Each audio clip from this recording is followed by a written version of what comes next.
Father, we thank you. Bàbá àwa dúpẹ́. Father, we thank you Bàbá àwa dúpẹ́.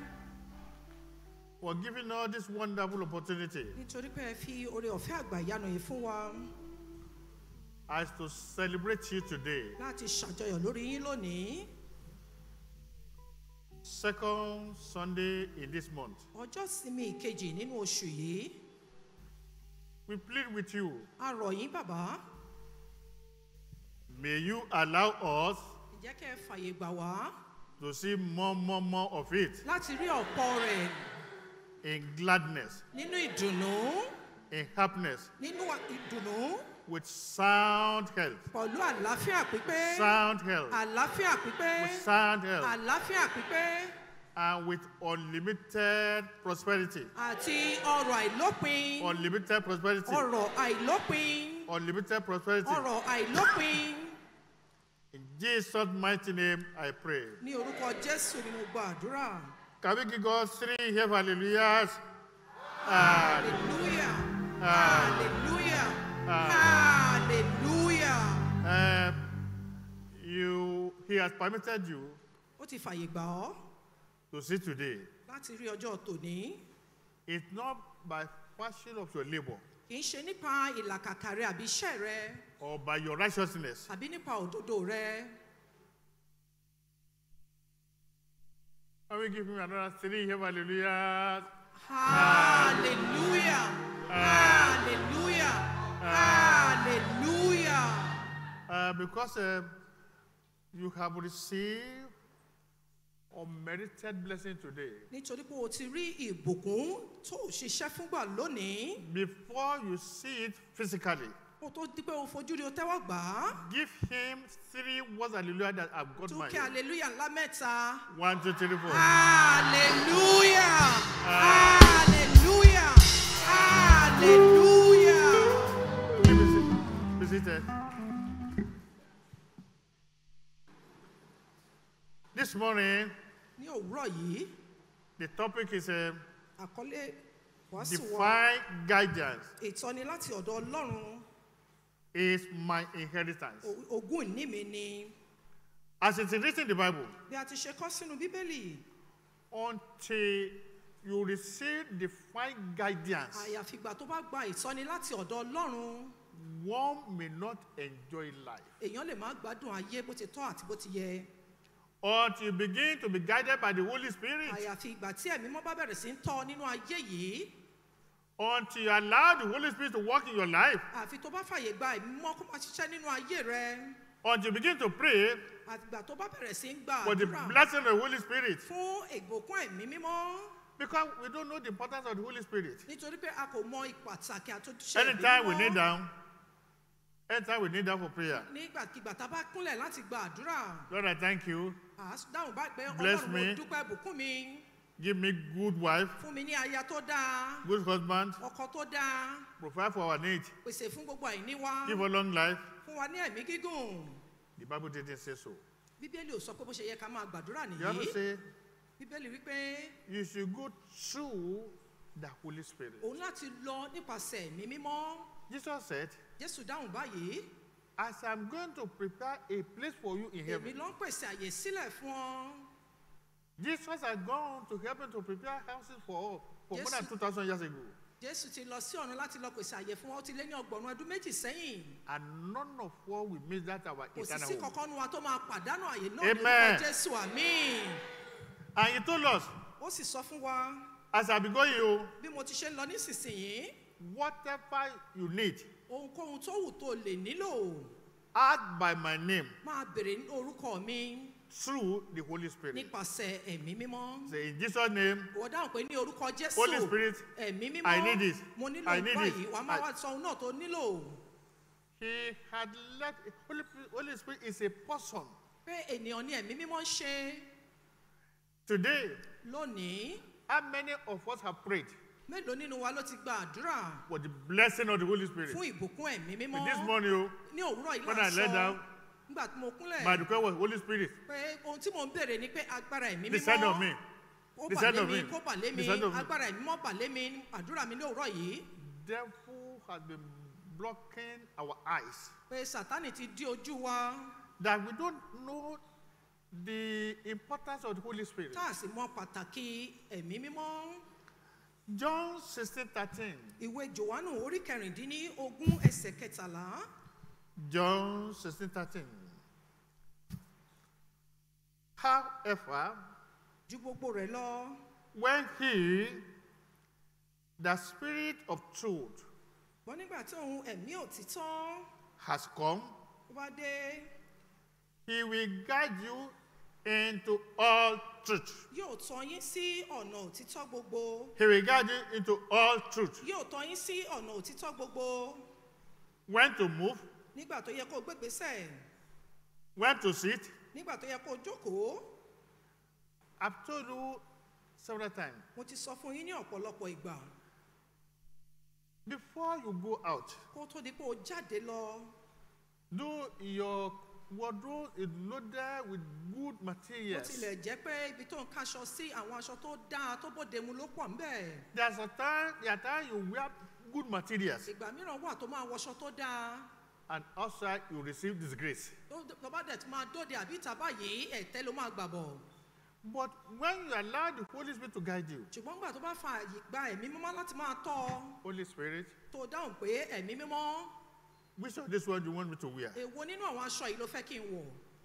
Until you reach that level. Àyàfi tó bá dé ìpele náà, Is the current guidance of the whole world. pé òun lalákòóso tó ń darí gbogbo àgbáyé báyìí. The whole world is under his control, under his Gbogbo àgbáyé guidance. ló wà ní abẹ́ ìṣàkóso rẹ̀. Your life is under his guidance. Pé ìgbé ayé rẹ̀ pàápàá ó wà lábẹ́ ìtọ́ni rẹ̀. The Bible says, he Bíbélì will wípé- guide you into the truth. Yóò máa tọ́ yín sí ọ̀nà òtítọ́ gbogbo. Which way to take, Ọ̀nà náà tó yẹ kó o tọ̀. when to move, Nígbà tó yẹ kó o gbégbésẹ̀. when to eat, Nígbà tó yẹ kó o jẹ. when to fast, Nígbà tó yẹ kó o gbàwẹ̀. when to wake up. Nígbà tó yẹ kó o jí. He will guide you. Yóò máa tọ́ ọ. For he will not speak on his own authority, Nítorí pé kò ní sọ ti ara rẹ̀. but whatever he hears, Ṣùgbọ́n ohunkóhun tí ó bá gbọ́, he will speak. òun yóò sọ. And he will tell you things to come. Yóò sì sọ ohun tí ń bọ̀ fún yín. When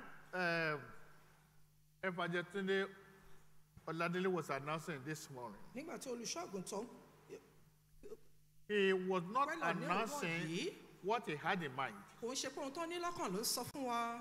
He was delivering what the church authorized him to do. Ohun tí ìjọba aláṣẹ fún láti sọ ló fi tó wa létí. Praise the Lord. Ẹ̀yin Olúwa. It's the same thing like the Holy Spirit. Bákan náà ló ṣe rí pẹ̀lú ẹ̀mí mímọ́. Allow Holy Spirit to guide you. Àyè gba ẹ̀mí mímọ́ láti máa tọ́ ọ. He will speak and he will tell you things to come. Yóò sì máa sọ ohun tí ń bọ̀ wá fún He will yín. tell you about your tomorrow. Á sọ fún ọ nípa ọ̀la rẹ. He will tell you about the destination of children one by one. Á sọ nípa ìrìnàjò àwọn ọmọ rẹ níkọ̀ọ̀kan. Praise the Lord. Ẹ̀yin Olúwa. Holy Spirit, Ẹ̀mí mímọ́. sometime in 1954, Ní ìgbà kan ní ọdún 1954, I was in the primary school then at Abeokuta. mo wà nílé ẹ̀kọ́ alákọ̀ọ́bẹ̀rẹ̀ nílùú Abẹ́òkúta ní ìgbà yẹn. Holy Spirit told me Ẹ̀mí mímọ́ sì kọ sí mi. there will be a time Ìgbà kan máa dé I'll be so sick tó máa ṣàìsàn tó bẹ́ẹ̀ gẹ́ to the point of death, títí dojú ikú. but Ṣùgbọ́n o, I will escape it. ó máa làjá. I kept it. Mo fi eléyìí pamọ́. I don't discuss it. Mi ò sì bẹ́nikẹ́ni sọ. That sickness came in 2019. Nígbà tó máa fi di 2019 ni àìsàn náà wọlé dé. See the Holy Spirit told me. Ẹ wo ọdún tó ti sọ fún mi sẹ́yìn. Praise the Lord. Ẹ̀yin Olúwa. The Holy Spirit Ẹ̀mí mímọ́. is a defined person. Òun pé ènìyàn láti ọ̀run wá ni. The Holy Spirit Ẹ̀mí mímọ́. is omniscient. Ó ní gbogbo ìmọ̀. The Holy Spirit Ẹ̀mí mímọ́. is omnipresent. Ó wà ní ibi gbogbo. The Holy Spirit Ẹ̀mí mímọ́. is omnipotent. Ó sì ní gbogbo agbára. The Father Bàbá and Holy Spirit àti ẹ̀mí mímọ́ walk in perfect unity. wọ́n ń ṣiṣẹ́ ní ìṣọ̀kan pípé. Walk in perfect unity. Bàbá àti ẹ̀mí mímọ́ ṣiṣẹ́ ní ìṣọ̀kan pípé. Parents, Òbí, husband, ọkọ, wife, ìwáyà, children, àwọn ọmọ, they should walk in one accord. wọ́n láti máa ṣiṣẹ́ nínú ìṣọ̀kan. They should walk in unity. Wọ́n láti ṣiṣẹ́ pọ̀ ní ìṣọ̀kan. May God bless you. Jẹ́ kí Ọlọ́run kó bùkún fún yín. Àmín. You need to pray every day. O ní láti máa gbàdúrà lójoojúmọ́. Allow the Holy Spirit to use your children. Kó o sì fààyè gba ẹ̀mí mọ́ láti máa lo àwọn ọmọ rẹ. When you are praying to God, Lord, Nígbà tó ti gbàdúrà this sọ child, Ọlọ́run Olúwa. I want him to be the ruler. Mo fẹ́ Bless kó him. jẹ́ olórí ìbùkún rẹ̀. Give him wisdom. Fún ní ọgbọ́n. Give him wisdom. Fún ní Give him ọgbọ́n. understanding. Fún ní òye. The first thing, the understanding of Holy Spirit is the paramount thing to be requested for. Òye àkọ́kọ́ ti ẹ̀mí mímọ́ òun ni pé kó kọ́kọ́ fi ṣe ẹni àkọ́kọ́. When your house is in order, Tí ilé rẹ bá wà létòlétò, then you will serve God joyfully. wà láyọ̀ ló máa fi sin Ọlọ́run. Holy Spirit, Ẹ̀mí mímọ́, praise the Lord. ẹ̀yin Olúwa, Praise the Lord. ẹ̀yin Olúwa. Well, I thank God the Èmi way dúpẹ́ I lọ́wọ́ relate with him. Ọlọ́run. The way I relate with him. Bí mo ṣe ń bá a lò pọ̀ In the car, I will talk to him. nínú ohun ìrìnsẹ̀ màá máa bá a sọ̀rọ̀. In the midst of people, Láàárín ọ̀gọ̀rọ̀ ènìyàn pàápàá, I will talk to him. màá máa bá a sọ̀rọ̀. He will talk to me. Á sì bá mi sọ̀rọ̀ náà. Hello. Hello sir. John 14:26. Ìwé Jòhánù orí 14 ẹsẹ̀ 13. But the helper, Ṣùgbọ́n olùtùnú náà, the Holy Spirit, ẹ̀mí mímọ́, whom the Father will send in my name, ẹni tí bàbá yóò rán ní orúkọ mi, he will teach you all things yóò kọ́ yín ní ohun gbogbo, and bring to your remembrance all things that I said to you. yóò sì rán yín létí ohun gbogbo tí mo ti sọ fún yín. God has said so much about your life. Ọlọ́run sọ nípa ayé rẹ. Before you were born, Kó tó di pé a bí ọ sínú ayé yìí, God had prepared for your life. Ọlọ́run ti gbáradì, ó ti pèsè fún ayé rẹ. The journey to the promise of God Pé ìrìn àjò sí àwọn ìlérí Ọlọ́run, is through the divine guidance of the Holy Spirit. òun nípa ìtọ́ni láti ọ̀dọ̀ ẹ̀mí mímọ́. John 14:12. Ìwé Jòhánù orí 14 ẹsẹ̀ 12. Most assuredly, Pé lóòótọ́ I say to you, ni mo wí fún yín, he who believes in me, ẹni tí ó bá gbà mí gbọ́, he who believes in me, ẹni tí ó bá gbà mí gbọ́, the word that I do, he will do also. iṣẹ́ tí mo ṣe ni òun náà yóò ṣe pẹ̀lú. And greater works than this he will do, Iṣẹ́ tí ó tóbi ju wọ̀nyí lọ ni yóò sì ṣe, because I go to my Father. nítorí èmi ń lọ sọ́dọ̀ bàbá mi. Jesus is resting with his Father, Jésù sọ nípa bàbá rẹ̀, and he has given you authority ó sì ti fún àṣẹ fún wa to carry on earthly assignments. láti máa ṣe iṣẹ́ wa náà ayé yìí. Jesus Christ has tasks for you to carry out. Pé Jésù Kristo dáyè fún ọ láti ṣiṣẹ́. Jesus has assignment for you to carry Ó ní out. àwọn iṣẹ́ náà tó ti yàn fún ọ láti ṣe. The Holy Spirit is the one that will lead you to the specific assignment that God wants you to do in life. Ẹ̀mí mímọ́ sì ni ẹni náà tó máa darí rẹ lọ sí iṣẹ́ pàtó náà tí Jésù ti yàn fún ẹ láti ṣe inú ayé yìí. Jesus Christ Jésù dáhùn báyìí, is the head, òun ni orí, and you are the body. ìwọ sì ni ara. There's no useless member in the body of Christ. Kò sí ẹ̀yà ara tí kò wúlò nínú ara Kristi. In the whole world, Ní gbogbo àgbáyé, there's no useless person. kò sí ẹni náà tí kò wúlò. Praise the Lord. Ẹ̀yin Olúwa, No member of our physical body kò wá sí ẹ̀yà ara wa ní àgọ́ ara wa yìí is without a function. tí ò ní ojúṣe àbí iṣẹ́ náà ta yàn láti kó máa In the ṣe. house of God, Pàápàá jùlọ nínú ilé Ọlọ́run have something doing. ní òun náà tó ń ṣe. Either to sweep, Bóyá láti gbá inú ilé Ọlọ́run ni to interpret, àbí láti ṣe ògbùfọ̀, to join the choir. láti darapọ̀ mọ́ àwọn akọrin. I'm looking forward a time Mo wá ń wo ìgbà náà, mo ń retí ìgbà when náà. I see the choir Bá àwọn akọrin and see people of 60 years, tí n bá máa rí 80 àwọn ọmọ years bíi in the ọgọ́ta, choir. ọgọ́rin, ọgọ́rùn-ún láàrin wọn. You believe the choir are for small children? No. Àwa ní ìgbàgbọ́ pé àwọn ọmọ kéékèèké báyìí la lè máa kọrin. Rárá kì í ṣe bẹ́ẹ̀. Do not allow your talent to die within you. Má ṣe fàyè gba tálẹ́ǹtì rẹ ó kú nínú rẹ. There's a gift that God gives you. Ìbùtà ti fi fún ọ. Do not leave it unperformed. Má lò ó láì fi ṣiṣẹ́. Má Hello. ṣe láì fi ṣiṣẹ́. Hello. If all your teeth are removed, Tá bá yọ gbogbo eyín ẹnu rẹ, your entire body will continue to feel comfortably. pé ìrọ̀rùn kò lè dé bá gbogbo ẹ̀yà ara rẹ tá bá yọ gbogbo eyín ẹnu rẹ. Bàbá yọ gbogbo eyín pápátá, If all your teeth are removed ara sì máa jẹun. and you'll be A sì máa gbé comforted, kọ̀kọ̀. your Without body eyín. Hello. is it possible for your body to be comforted? When you lose all your teeth, Tó bá pàdánù gbogbo eyín ẹnu rẹ, you only need to be careful òun láti kíyèsára nìkan ni. not to smile in public. Láti má rẹ́rìn ní gbangba àbí lóde tí kò bá You ṣe. can smile in public. You can smile in public. O lè rẹ́rìn When ní you're about to, gbangba. there are no teeth that say, Tó bá dẹ̀ máa rẹ́rìn, wà á mú nǹkan náà fi bo People will ẹnu think rẹ that nítorí you are pé kò coughing. sí eyín níbẹ̀. they will think you're coughing. Praise the Lord. Oh. Hallelujah. Praise the Lord. Oh. Hallelujah. Every believer Gbogbo onígbàgbọ́ has a function to play. ó ní ojúṣe láti ṣe. They have a function to play. Ó ní ojúṣe tìrẹ tó láti ṣe gẹ́gẹ́ bí onígbàgbọ́. Máa ṣe ṣe lọ, máa ṣe rò pé. Gbàdúrà ẹkún rẹ. Amen. Àmín. Are you sure you are paying your tithes? Ṣó as dá ọ lójú pé òun as san ìdámẹ́wàá stipulated rẹ in the Bible? pé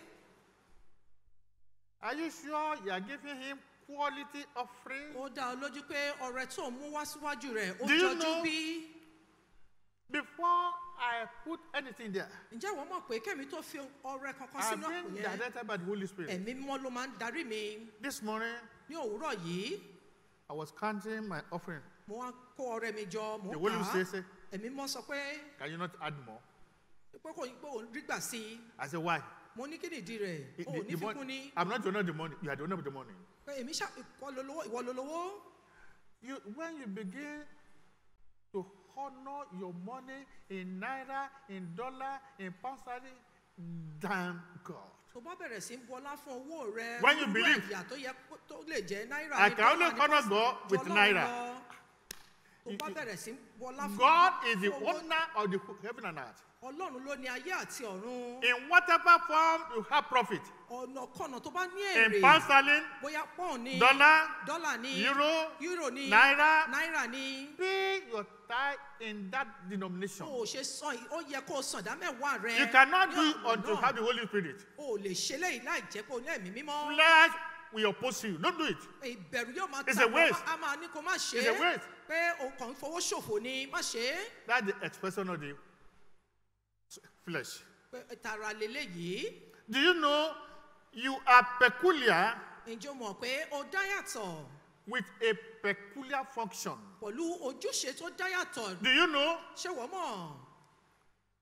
Can you say, point to somebody, do that? I am Tọ́ka séèyàn peculiar kan kó o with a sọ fún peculiar pé mo function. dá yàtọ̀ ojúṣe mi náà sì dá yàtọ̀ sí tiẹ̀. Mi ò gbọ́.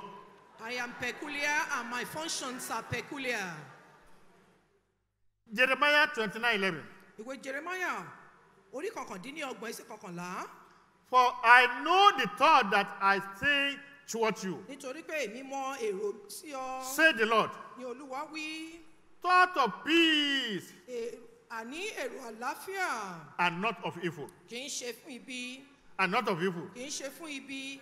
How can you allow coronavirus to reign over your life? Báwo ló ṣe máa fàyè gba coronavirus If láti you jọba believe his lórí word, ayé rẹ tó bá gbàgbọ́ nínú He Ọlọ́run? says, Ó dáhùn báyìí pé God said, I know the thought that I think towards you, èmi mọ èrò tí mò ń rò sí yín say the Lord. ni Olúwa wí. Thought of peace, Àní èrò àlàáfíà not of poverty. kì í ṣe ti ìpọ́njú. not of suffering, kì í ṣe ti ìjìyà, not of struggling. kì í ṣe ti ìlàkàkà.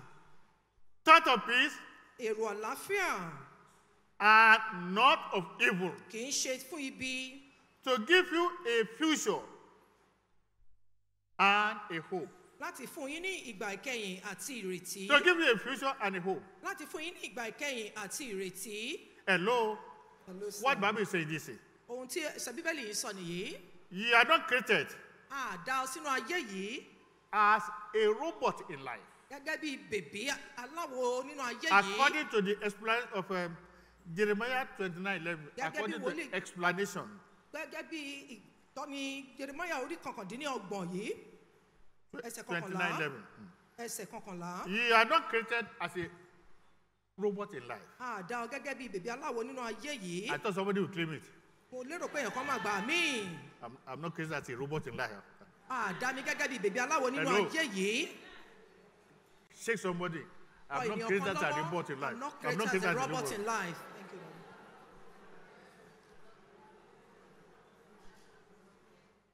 Hello. You are designed A dá ẹ̀yà rẹ for a specific placement. fún ojúṣe àti láti lè wà ní ibì kan. Which is your placement? Ibi tá a fi wọ́ sí nìyí. Higher Keda. Ibi gíga sì ni. Before you were born, Kó tó di pé a bí ọ, he knew you ó mọ̀ ọ́, and separated you ó sì yà ọ́ sọ́tọ̀ for a specific goal fún and àwọn assignment. ojúṣe kan. There are some people in life, Àwọn kan wà nínú ayé yìí or in every congregation. pé ní gbogbo ìpéjọpọ̀ No, as people come to the church, bí àwọn ènìyàn ti wá sílé ìjọsìn. there are some people that pastor will say, "I've not seen so and so. Àwọn kan á máa I've not seen so and so. I've not seen so and so." No. Hello. In the Fiji last Friday, nínú ìṣòro ọjọ́ agbára tó kọjá. I knew people that I missed Mo mọ àwọn èèyàn tó ṣaláìní because they are God instruments. nítorí pé wọ́n jẹ́ ohun èlò Ọlọ́run. Hello. Hello, sir. Your placement in the grand master plan of God Pé ibi tí a fi ọ́sọ́ àti ohun náà tí Ọlọ́run ti yàn fún ọ láti ṣe It's nínú ètò known. rẹ̀. by the Holy Spirit. Ẹ̀mí mímọ́ nìkan ló mọ̀ ọ́. It's the only one that can direct you. Ẹ̀mí mímọ́ nìkan ló sì lè darí rẹ. I've appealed to you several times. Mo ti rọ̀ yín ní ọ̀pọ̀lọpọ̀ ìgbà. Anytime I'm talking to you, Nígbàkigbà tí n bá ń bá yín sọ̀rọ̀, do not think it as a burden, as a burden. ẹ má rò pé mo fi ọ̀rọ̀ yìí dá yín lágara. Take your pen, jot something down. Pé ẹ mú kálámù yín kẹ́ máa kọ sílẹ̀. This small pen Pé kálámù kékeré yìí is better than it's better than your big head. ó dára ju orí ńlá. Whatever you write down, you will never forget. Ohunkóhun tó bá sì kọ sílẹ̀ ò ní You cannot gbàgbé cram rẹ̀. everything on your head. Bẹ́ẹ̀ o ò lè ha gbogbo rẹ̀ sórí. When that weak spirit tell you, don't write Nígbà tí anything. ẹ̀mí ìrẹ̀wẹ̀sì bá dé má kọ kankan sílẹ̀ o lè gbé sórí. Why should you not I write the word of God? Ó wá béèrè lọ́wọ́ ẹ̀mí náà pé kí ló dé tí mi ò ní kọ ọ̀rọ̀ Ọlọ́run Hello. sílẹ̀. Hello, sir. I'm going to ask a lot of questions from you today. Be prepared. Mo máa If you béèrè don't know ìbéèrè kan it, lọ́wọ́ yín lónìí. definitely you are going to fasting. Ìwọ tó o bá mọ̀ ọ́, If you don't know it, o máa gbàwẹ̀. your placement in the grand master plan of God Pé ètò tí Ọlọ́run ní fún ọ nínú ètò rẹ̀, is known by the Holy Spirit. Nobody ẹ̀mí knows. mímọ́ nìkan ló mọ̀ ọ́. Who will reveal God's vision for your life? Tí ó sì fi ìran Ọlọ́run hàn fún ìgbé Only ayé few will tell rẹ̀. you, this is what I expect from you. A This sọ is what fún ọ God pé is expecting ohun tó from wà you. níwájú This rẹ̀ is ni what God is expecting from ohun tí you. Ọlọ́run retí látọ̀dọ̀ rẹ nìyí. Hello. Hello, sir. Joel 2:28 says, Ìwé Jóẹ́lì orí kejì ẹsẹ̀ kejìdínlógún ọgbọ̀n dáhùn báyìí. Joel 2:28.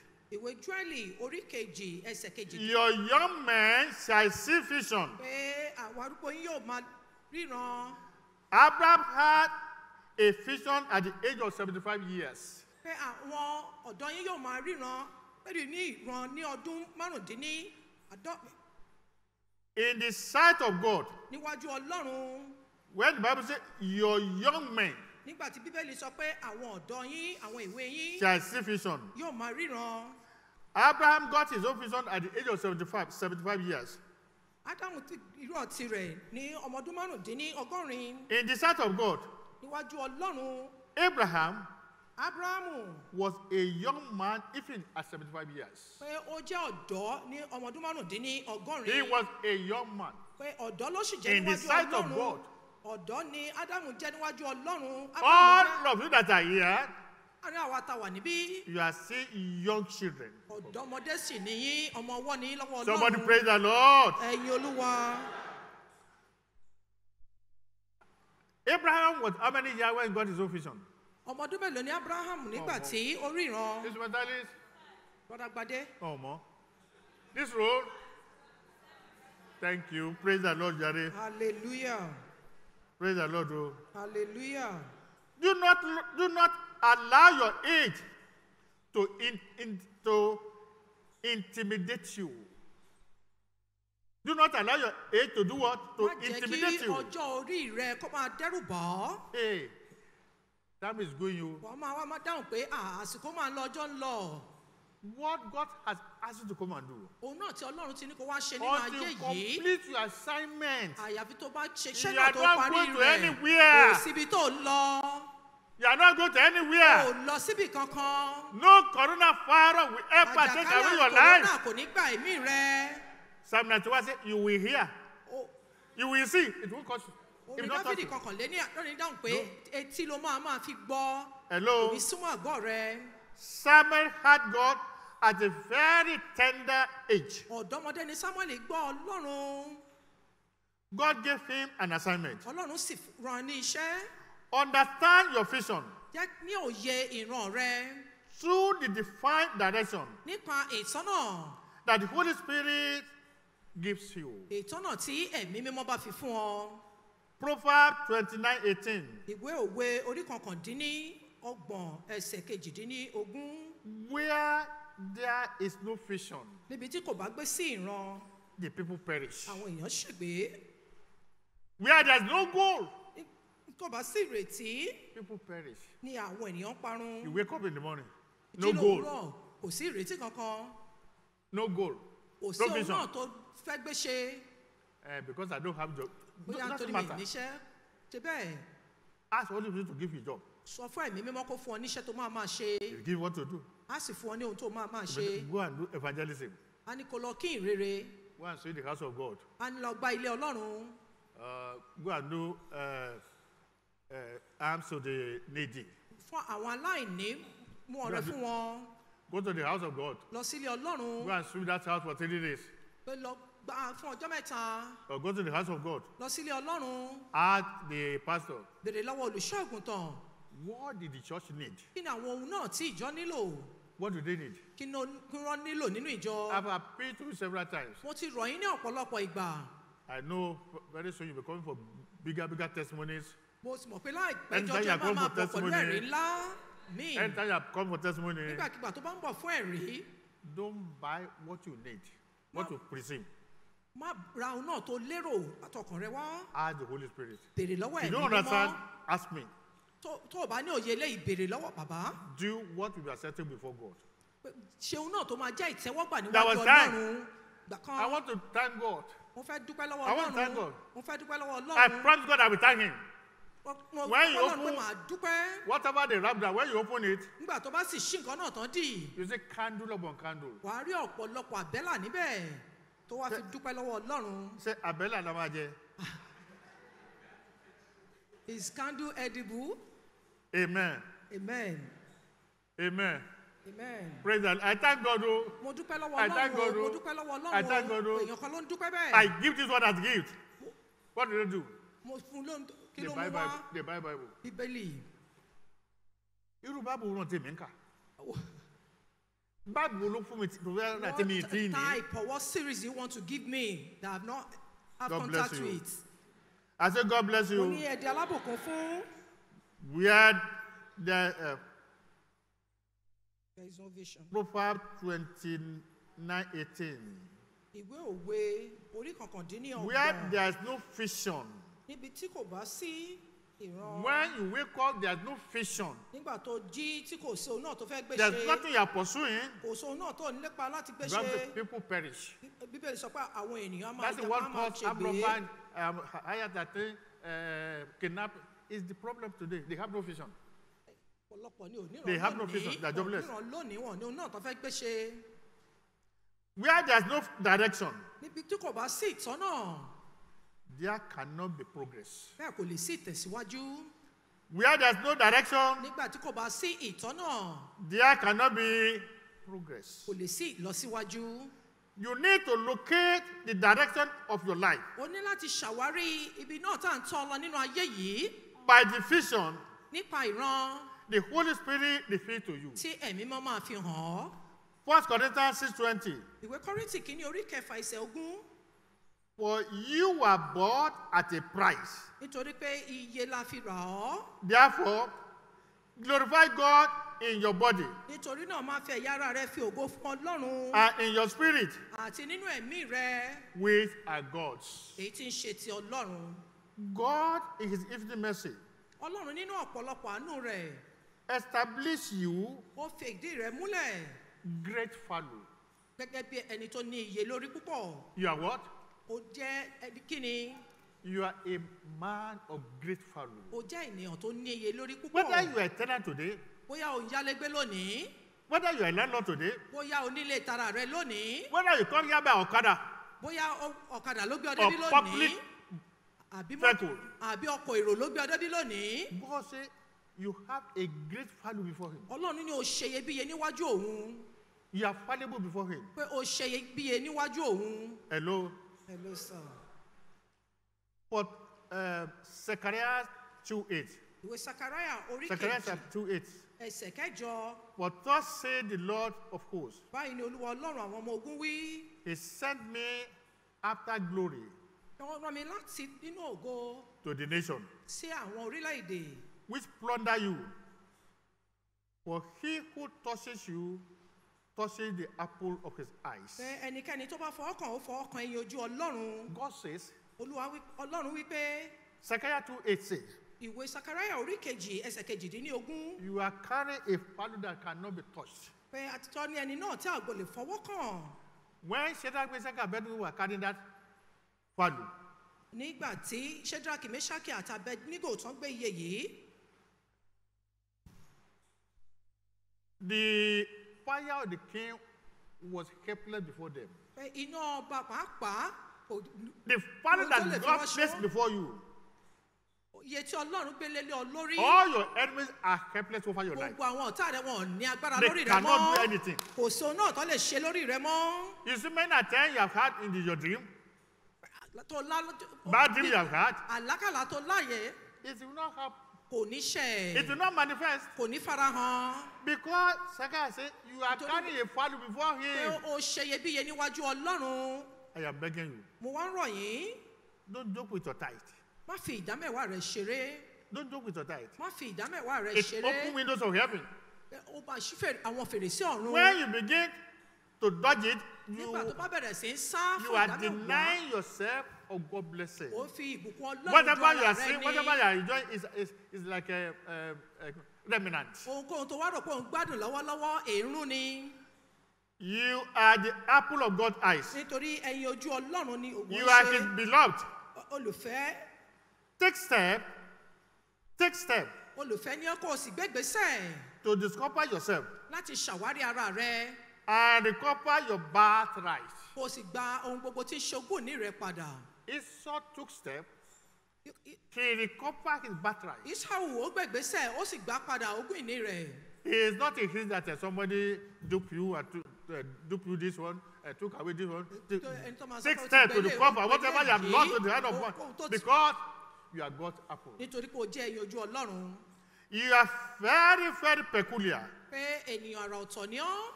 I have a peculiar heritage O sì ní ogún ìní tó jẹ́ àrà ọ̀tọ̀ on earth. nínú ayé yìí. Can we rise and pray? Ẹ jẹ́ kí a dìde kí a gba àdúrà.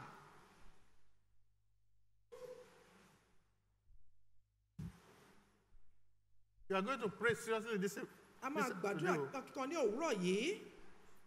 Psalm 18:44. Orin Dáfídì ìkejìdínní As ogún ẹsẹ̀ soon kẹrin. As they hear of me, Kété tí wọ́n bá gbọ́ ohùn mi, they obey me. wọ́n á sì máa gbọ́ mi. The foreigner submit to me. Àjèjì wọ́n sì máa jọ̀wọ́ wọn fún mi.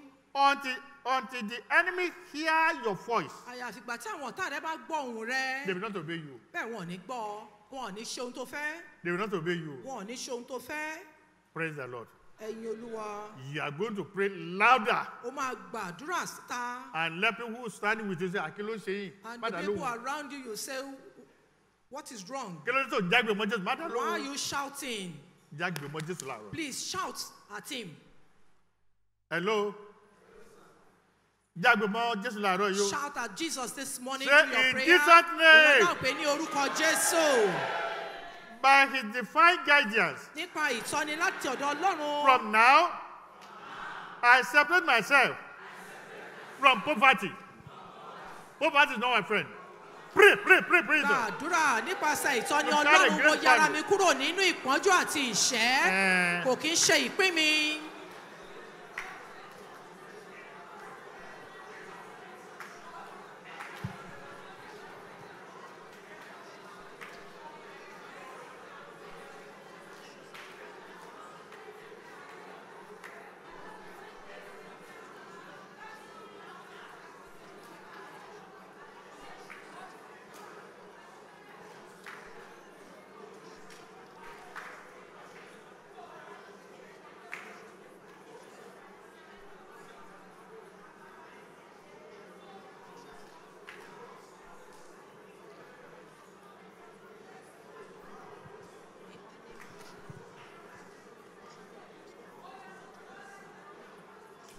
Amen.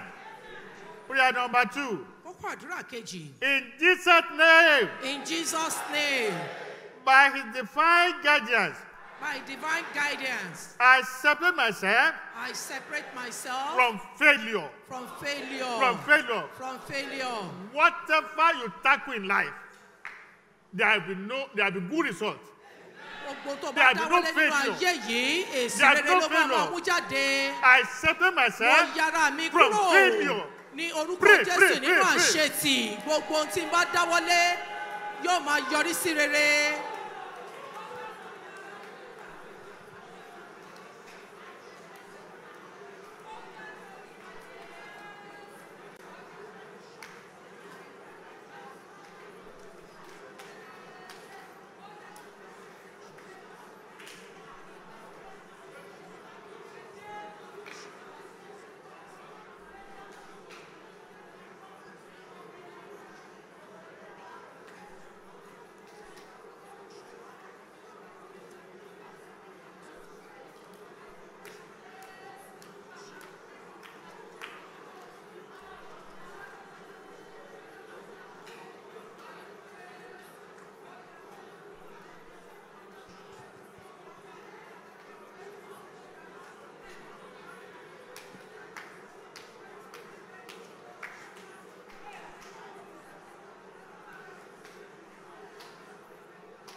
Amen. Àmín. Failure. Àṣetì. Failure Àṣetì. is a way. It's not my friend. Kò ń ṣe ọ̀rẹ́ mi. Hello. Hello, sir. Do you know poverty is a disease? Ǹjẹ́ wọ́n mọ̀ pé àìní àbí ìpọ́njú àrùn ni? I've told you what I encountered in my lifetime. Mo sọ fún yín àwọn ìrírí And I'm tèmi. going to, if you are tired of it, I will not be tired of Tó telling bá you. ti of sùn it. yín kẹ́ máa gbọ́ mi kò lè sú èmi láti In máa sọ fún yín. 1959, Ọdún 1959. I was working as a houseboy somewhere. Mo ń ṣiṣẹ́ gẹ́gẹ́ bí ọmọ ọ̀dọ̀ níbì kan. My Oga said I should escort him to somewhere. Ọ̀gá mi wá ní kí n tẹ̀lé òun débì kan. Immediately, we started that big man house Kété ta dé ilé bàbá olówó yìí at Ijeba City, Betemeta. ní Jẹ́bà ní I cannot Èbúté Mẹ́ta. He said, who is that with short knicker coming to my Àní parlor? ọmọ tó wọ ṣòkòtò péńpé tó ń bọ̀ Get nínú back! lẹ́yìn ẹgbẹ́ jáde. I thought he was about to kill me. Mo rò pé ó máa pa mí ni. But he had money, he was blessed. Torí pé ó lówó ní He tòótọ́. was known throughout the whole Ó of sì jẹ́ gbajúmọ̀ Nigeria. káàkiri nípínlẹ̀ Èkó. I was shaving like this. Ṣé ni mo bẹ̀rẹ̀ sí ń pọ̀ báyìí? Ẹ ní fi pọ̀ nílùú gbà o. You will not spend your life in penury. Tí èmi bá báwó lé, Had it been from a rich kò ní home, sọ bẹ́ẹ̀ sí mi. he cannot say that to me. You must labour now Ìwọ láti làkàkà to nísìnyí leave something better for your láti children. fi àwọn ohun tó dálẹ̀ fún That they àwọn may ọmọ not rẹ. suffer. Wọn ò ní jìyà Hello? láé. Àmín. Say in Jesus' name, Wọ́n dáhùn pé ní orúkọ Jésù. by his divine guidance, Nípa ìsọni láti ọ̀dọ̀ I Ọlọ́run. separate myself Mo yára mi from kúrò. death, from Kúrò death, nínú from death. gbèsè. I separate myself from death, from death, from death.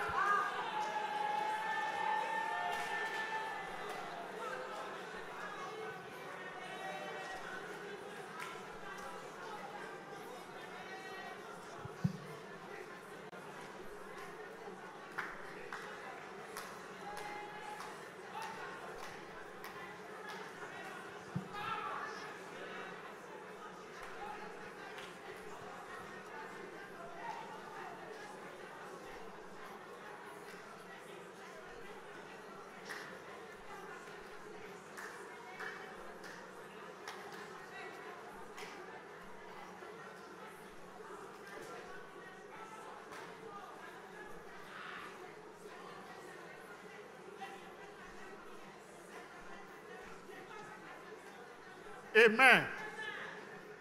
Prayer number 4. Kókó àdúrà kẹrin.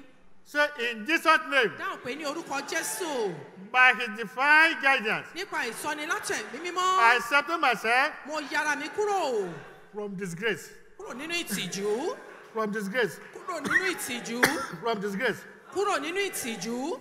The man that disgraced me in 59, Pé bàbá náà tó dójú tì mí ní ọdún 1959 yìí. in 70s, Nígbà tó máa fi di ọdún 70s. I had the opportunity to revisit him. Mo ní àǹfààní láti tún bẹ̀ẹ́ wò lẹ́ẹ̀kan sí i. Then I bought a motorcycle, Nígbà náà mo ti ní alùpùpù.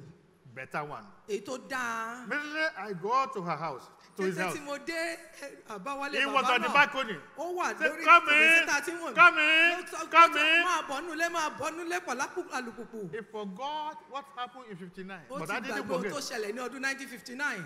Mi ò bá sọ o. I didn't even remind him of anything. Because the way he welcomed me, Ọ̀nà tó gbà kí mi káàbọ̀ sínú ilé rẹ̀. even though I bring better car, you cannot Tó bá welcome me. tiẹ̀ like jẹ́ that. ohun irinṣẹ́ tó tún dáa yẹn lọ, He iyì came náà to lè us- tó yẹn. He came to meet me. Níṣẹ́ ló wá tún Then- pàdé mi. We went to the same parlor that he Àwa rejected lọ sí me. yàrá àgbàlejò tó ti yà sọ́tọ̀ fún àwọn ọlọ́lá bíi tiẹ̀. Gbogbo ibi tó ti reject ẹ. Wherever you have been rejected or disgraced, Gbogbo ibi tó ti reject ẹ. where you have been rejected and forsaken, Hello. Gbogbo ibi tó ti reject ẹ. wherever you have been rejected, Wà padà pẹ̀lú honor. you go back there in honor me. Wà padà pẹ̀lú honor. You go back in honor me. Wà padà pẹ̀lú You honor. go back in honor Wà me. padà pẹ̀lú honor. You go back in honor Wà me. padà pẹ̀lú honor. You go back in honor Wà me. padà pẹ̀lú honor. You go back in honor me. Hello. Hello, sir. When God is with you. Nígbà tó Ọlọ́run bá wà pẹ̀lú rẹ. In 1986, 1986. I wrote my resignation letter. Mo wá kọ ìwé pé mo fẹ́ fiṣẹ́ sílẹ̀. I am no longer working with LSDPC anymore. Pé iṣẹ́ ìjọba mi ò fẹ́ ṣe mọ́ LSTPC. When my letter got to the admin, Nígbà tó dé ibi tá a ti ń gbà. the head of admin got my letter, he tore it. Ṣe ló mú ọ̀gá abẹ, ṣe ló mú tó fà á ya. Who will accept it for you? Ta ló máa gba ilé lọ́wọ́ rẹ? Lọ́ máa ṣiṣẹ́ ìjọ. What happened? Kí ló ṣẹlẹ̀? It's not my education. Kì í ṣe nípa ẹ̀kọ́ tí mo kà What níwèé happened? tí mo mọ̀. Kí ló fà á? Ẹ̀mí mímọ́. Holy Spirit. Ẹ̀mí mímọ́. Holy Spirit. Ẹ̀mí mímọ́. Holy Spirit. Hello. Hello, sir.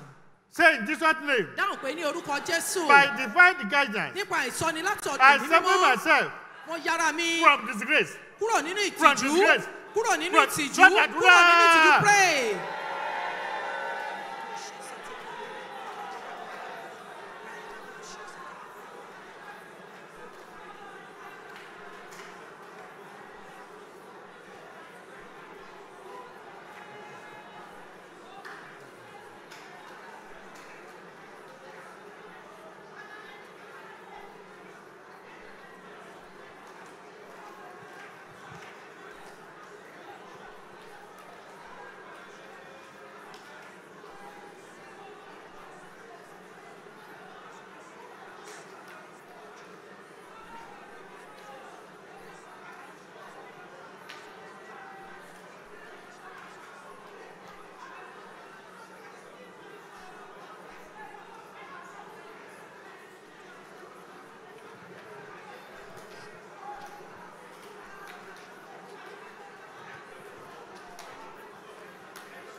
Amen. Say in Jesus' name. Dáhùn pé ní orúkọ Jésù. By his divine guidance, Nípa ìsọni ẹ̀mí mímọ́. I separate myself Mo yára mi kúrò from stagnation. fún ìdádúró sójú kan. From stagnation. Kúrò nínú ìdádúró sójú kan. Amen. At the Fiji, I told you Nínú ìṣòro mo sọ fún yín. that in 70s, Ní àwọn ọdún 70s. we don't allow visitors to our home. A kì í fàyè gba We àlejò. don't. A kì í gbà àlejò. We were living at the house. We don't. A kì í gbà àlejò. Because the kind of share in our parlor Nítorí àga tá a máa fi gbàlejò sí tó wà ní yàrá were àgbàlejò wa. eyesore. Pé kò bójúmu rárá. Abẹ́rẹ́ pẹ̀lú òfurufú la fi It's rán. needed our thread. We have used to mend Àṣetà it. ìjókòólé. We have. Tálejò bá ń bọ̀ bá ní mi sílé. Anytime people want to pay us a visit, I'll tell Ah, them Miss I'm Ile, not around. praise I'm the not Lord. around. Praise the Lord. Ẹ̀yin Olúwa. When I separated myself from stagnation, Nígbà tí mo wá yára mi kúrò nínú ìdádúró sójú kan, I begin to invite them.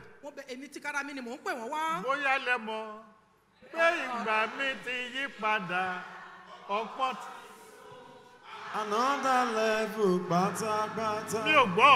Bóyá lẹ́mọ̀ pé ìgbà mi ti yí padà. Ọ̀pọ̀ ti sún. Another level pátápátá. Bóyá lẹ́mọ̀ pé ìgbà mi ti yí padà. Ọ̀pọ̀ ti sún. Another level pátápátá. Bóyá lẹ́mọ̀ pé ìgbà mi ti yí padà. Ọ̀pọ̀ ti sún. Another level pátápátá. Ọ̀pọ̀ ti sún.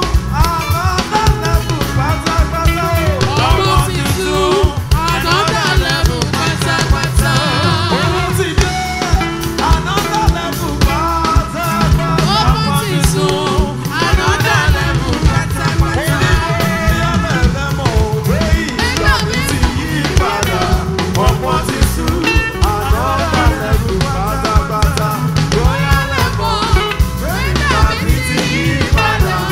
Ọ̀pọ̀ ti sún. Another level pátápátá. Last prayer before we go. Wọ́n pàdúrà kan tó kù ká tó máa lọ. Lord, Olúwa, you created the heaven ìwọ ló dá ọ̀run without pillars láìsí àwọn òpó tó gbòòrò. and built the universe O sì dá gbogbo àwọn sánmọ̀ without bricks. láìsí àwọn àkàsọ̀. Without bricks. Láìsí àkàsọ̀. Say in Jesus' Wọ́n name, dáhùn pé ní orúkọ Jésù. Lord, Olúwa, give me your divine blessing Olúwa fún mi ní ìbùkún láti ọ̀run wá. in this service. Nínú ìsìn yìí, You that created heaven ìwọ tó dá ọ̀run without pillars láìsí òpó and built the universe tó sì dá without bricks. Lord, Lord Jesus, Ọlọ́run Jésù give me divine blessing fún mi ní that make me to control the whole world. fàyè ìgbà mi kó jẹ́ mi ni máa ṣàkóso Send gbogbo that prayer, àgbáyé send that prayer, yìí. send that Turn prayer, it send to that prayer.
A minute ago, Ó kù ìṣẹ́jú kan láti lọ.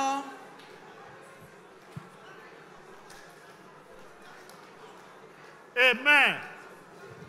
By this time next week, Ní ìwòye ọ̀sẹ̀ tó ń bọ̀, you will come here and tell God, ó máa wá bí wàá sọ fún Ọlọ́run. oh, go, go, ẹyin bàbá. Glory, glory, glory, praise our Father. Go, ẹ̀yin bàbá. Oh, go, oh yeah, bàbá. Oh, go, Ẹ̀yin bàbá. oh yeah, bàbá. Bàbá rí pé àdúgbò máa forí balẹ̀. Ẹ̀yin bàbá. Èmi ọ̀dọ́ tó máa forí balẹ̀. Ẹ̀yin bàbá. Láti ní èdè àdúgbò máa forí balẹ̀. Máa gbé bàbá ga. Èmi ọ̀dọ́ tó máa forí balẹ̀. Ẹ̀yin bàbá. Láti ní mo dúpẹ́ mo rí àdúgbò o. Mo dúpẹ́ mo rí ògbólé.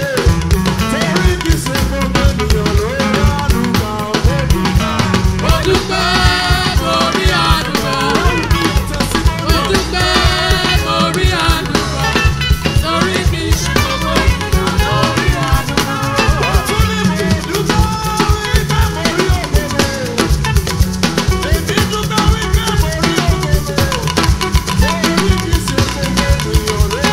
Mo dúpẹ́. Mo dúpẹ́ mo rí ògolo. Mo dúpẹ́ mo rí ògolo. Torí kì í ṣe gbogbo ènìyàn ló rí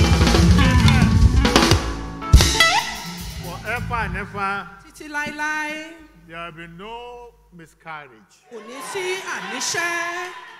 There will be no miscarriage Kò ní ní àníṣẹ́ in any form. ní gbogbo ọ̀nà. There will be no miscarriage. Kò ní sí àníṣẹ́.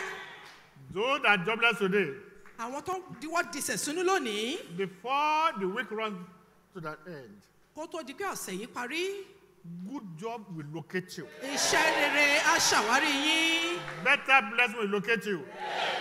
Dáa yóò ṣàwárí By this yín. time next week, Tó bá máa fi di ìwòye ọ̀sẹ̀ tó you will bọ̀, come here with good testimony. ó máa wá pẹ̀lú àwọn ẹ̀rí tó dáa. Good testimony. Àwọn ẹ̀rí tó dáa. May the grace of our Lord Jesus Christ, the love of God, the sweet fellowship of the Holy Spirit, rest and abide with us now forever and ever. Surely,